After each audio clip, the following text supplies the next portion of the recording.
What body language techniques do you use This video is brought to you by Appy Pie Academy. when you're talking, when you're trying to make a sale, when you're talking to a prospective client? And do you use any, like just your body language?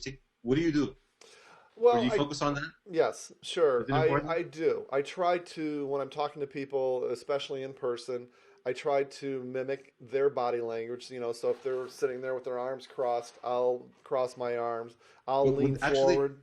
would that be like a negative body language because you're kind of closed?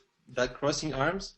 That would be a negative body. I would never initiate that. I would never do it. But yes, that would be a negative body language because that means that the person is closed. But So do, if a seller's doing it, I would do it. I would do whatever the what is the seller. reasoning for that? Yeah. Well, here's the thing. There's a great book out there called Instant Rapport.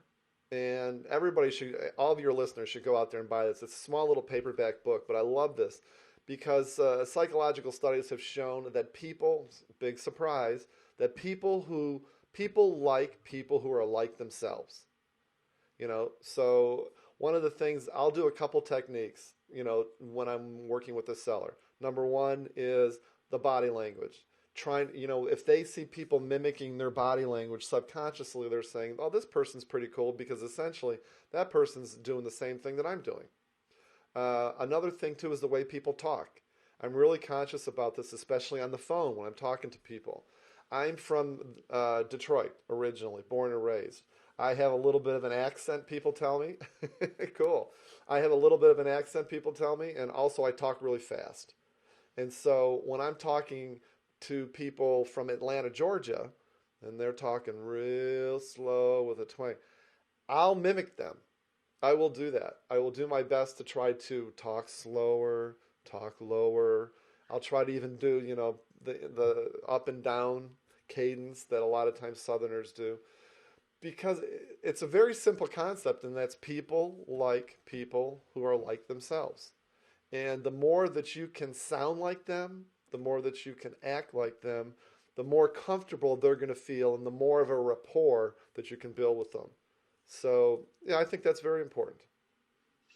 And that brings me to a question because earlier you were saying you want to project confidence Hmm. and you want to lead the whole conversation. Right, right. But if the person has passive body language, do you go for the I'm confident or do you sort of go quieter?